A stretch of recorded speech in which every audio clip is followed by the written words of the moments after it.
Hey y'all, do you have your derby hats ready? Can you believe that the most exciting 2 minutes in sports is right here in our state of Kentucky, and it's actually only about an hour's drive from here. And no, I have not been to the Derby. I'd like to go to Thurby, which is a special on Thursday that they have for, it's more for locals, or the Oaks, and that's kind of on my bucket list.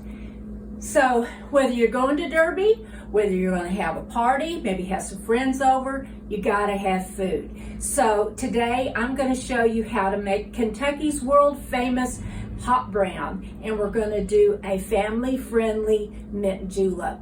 So I'm going to take this hat off, get on an apron, and get serious and get to cooking. Okay, so for our, to begin with, you need to make a roux or a white sauce. And so I've got a 1/4 cup of melted butter and a 1/4 cup of flour. And I'm just going to whisk this all together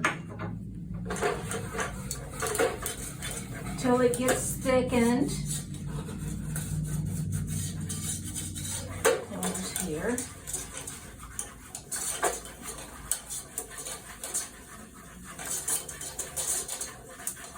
It's browning real quick, real nice, getting thick.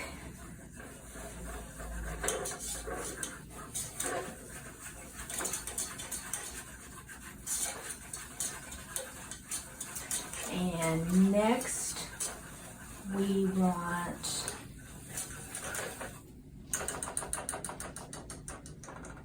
I'm going to use, I've got it here. I'm going to use a 1/2 cup. Got a 1/2 cup of half and half. There's all different kinds of recipes that call for all different ways. Some of them use half and half. Some of them use heavy cream. Some use strictly milk. So I've kind of mixed it up, kind of using what we've got. We did go buy the milk, but we had some half and half. So I've got a 1/2 cup of half and half, and I'm going to do a whole cup of milk. And this is whole milk. And we are going to constantly stir until this gets thickened. And we'll be back. This will take a few minutes. Okay, our roux has gotten thick, and I've taken it off the heat. And I'm going to put in a 1/2 cup of cheese.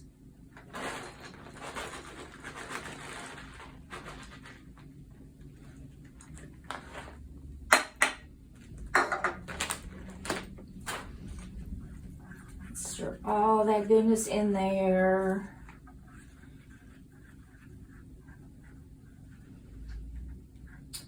And I looked at my recipe wrong. It is supposed to be 1½ cups. I thought I remember when I cooked this at home. It's one of my husband's favorites. And I knew it took a lot more cheese than that.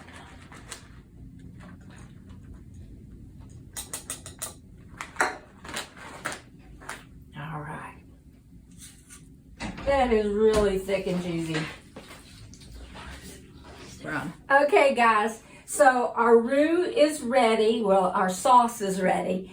And we've added a little salt and pepper. And now we're ready to assemble our hot brown. So we're going to take, we have Texas toast that we have prepared. And I'm gonna tear this in half, so it'll fit my little dish here a little better.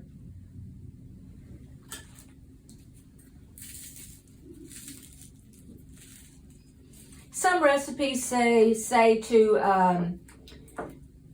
cut the crust off. What a waste. I'm not cutting that crust off. That might make it a little prettier. But anyway, put that in there, and we're going to cover it with, we have sliced turkey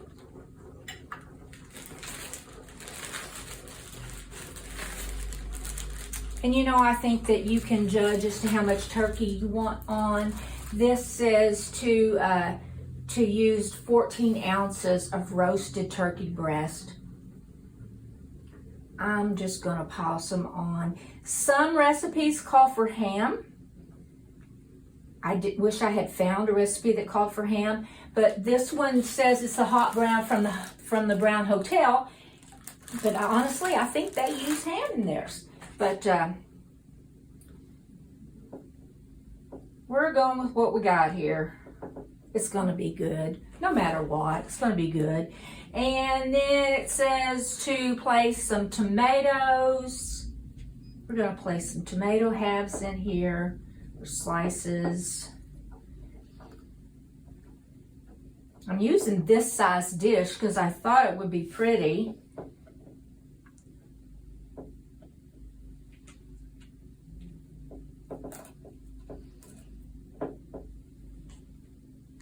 And you need the tomato.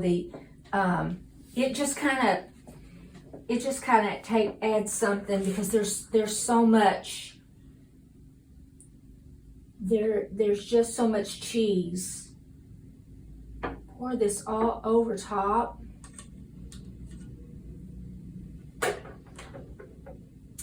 And then we're going to add some more cheese.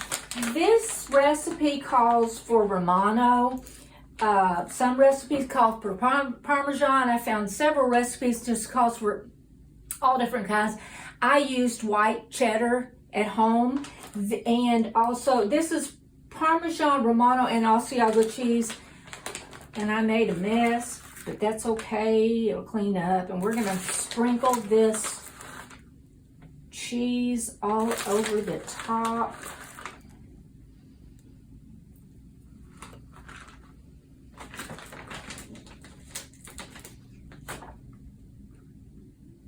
Okay, now I'm going to put this under the broiler so that it can finish melting and get hot again. Hey guys, would you look how pretty our plate is? And it's not done. I'm gonna sprinkle some, see what I got? I got parsley flakes. See how well I can do here, make it pretty. Come on out of there. Okay, I've got some parsley flakes. We've got some paprika.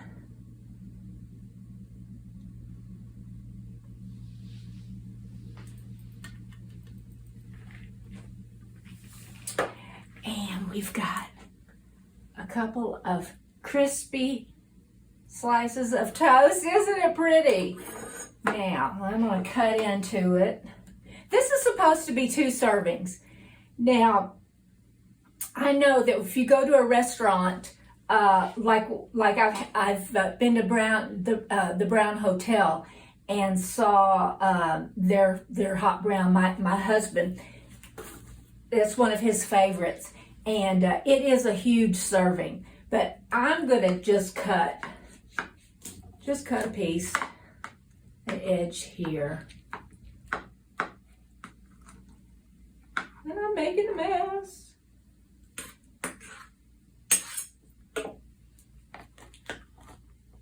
I told my husband we were doing this today, and he said, "What time will lunch be?"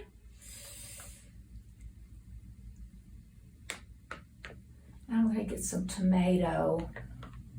It just cuts some of that cheese. Okay. And we have to have some sweet iced tea.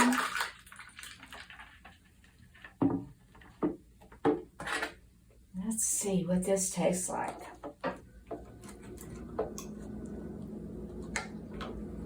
Some tomato, some turkey, and some bacon.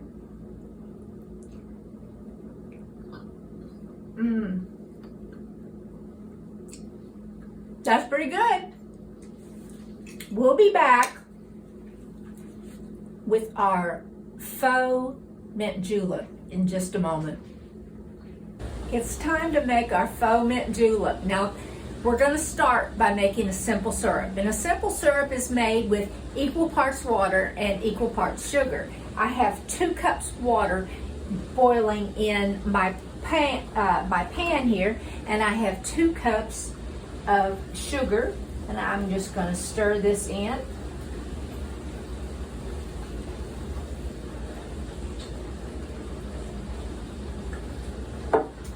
And it says the recipe calls for 8 sprigs of spearmint. Now, from what I've read, you add peppermint at your own risk. A man once said that a man that would put peppermint in a mint julep would just as soon put a scorpion in a baby's bed. I don't know what that means, but anyway, I thought it was funny. All right, so I'm just going to cut some of the mint. I think I'll break it, kind of release some of the mint. Put what smells good. Pull the plant over so they can see it. There's your plant. So I'm just going to cut some up in here. I'm going to save some for the garnish. And I'm going to stir and just kind of muddle those leaves a little bit. You don't want to do it too hard because it will cause your mint to be bitter tasting. I'm going to bring this back up to a boil. All the sugar is dissolved now, and this has to sit and cool for about an hour to let that spearmint just release all of its good taste into the syrup. And we'll be back. Okay, guys, our simple syrup is cooled. So we are going to strain out all our mint leaves. It smells so good.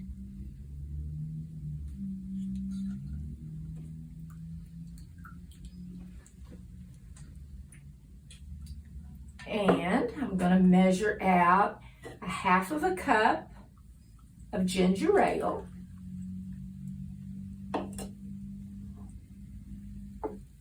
I don't know how much my little cups are going to hold, so that's why I'm measuring it out. And then a 1/4 cup of the simple syrup.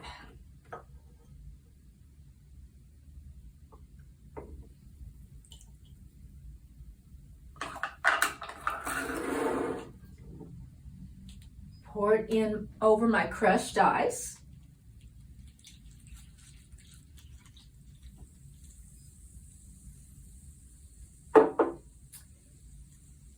Put a sprig of mint in for garnish. Isn't that pretty? And then we have a short straw. And the reason you have a short straw is so that you can smell the mint as you drink. That's part of the mint julep experience. That's good. It's sweet. The kids will love it. And I think you will too. Oh, that is good. So I hope you guys have a happy and that you're betting. If you bet on any of the horses, I hope that you're winners. So thanks for joining me. Bye.